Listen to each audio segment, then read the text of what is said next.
Hi, welcome to one more wonderful question on transitions. Here we go. So, it says something like this, that in her poetry collection that was there, in her poetry collection,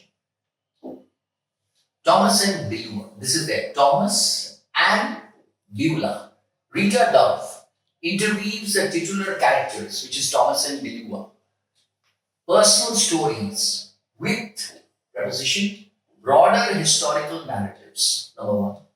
She places Thomas's journey. So see the transition here. What is very important in this question? See the transition. What is the connection between this sentence and this sentence? Without the transition, can you tell me, anybody? On spot? Think of it.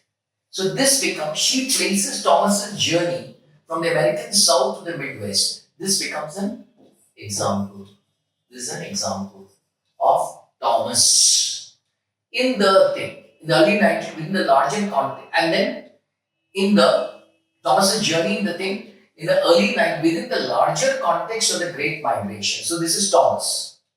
Dash Dove from Beulah's personal life against the backdrop of the US Civil Rights Movement. So what do we notice? Do you understand what I'm saying? What are we noticing? We are noticing here that there are two characters. That is, we've got here Thomas and then we've got Beulah. So Thomas has been linked to the first one, that is the journey from the American South Midwest. That is Thomas. And in that way, there, Beulah is against the US Civil Rights Movement. US Civil Rights Movement. So you see the ratio that is there. This is what we call an analogy which has been put out over here. Do you notice this analogy? This is there. When you look at this analogy, which one is the closest option to the analogy, or like this? Like in maths we do, A is to B, A is to B, and C is to D. So this is A becomes Thomas, C becomes Beulah, B becomes this, the ASM, and D becomes the US Civil Rights Movement. The answer, therefore, is similarity.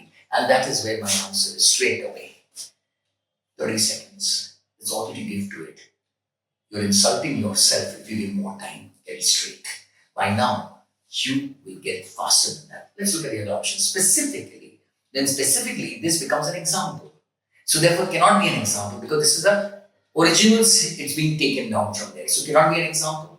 Next. Thus is a conclusion. I've already explained to you. Thus, therefore, hence, they are all concluders. This cannot happen. It's not a conclusion. It's an analogy, not a conclusion that is there. Regardless, I discussed that in my previous question. Even without the previous one, this exists, cannot be there itself. Thank you.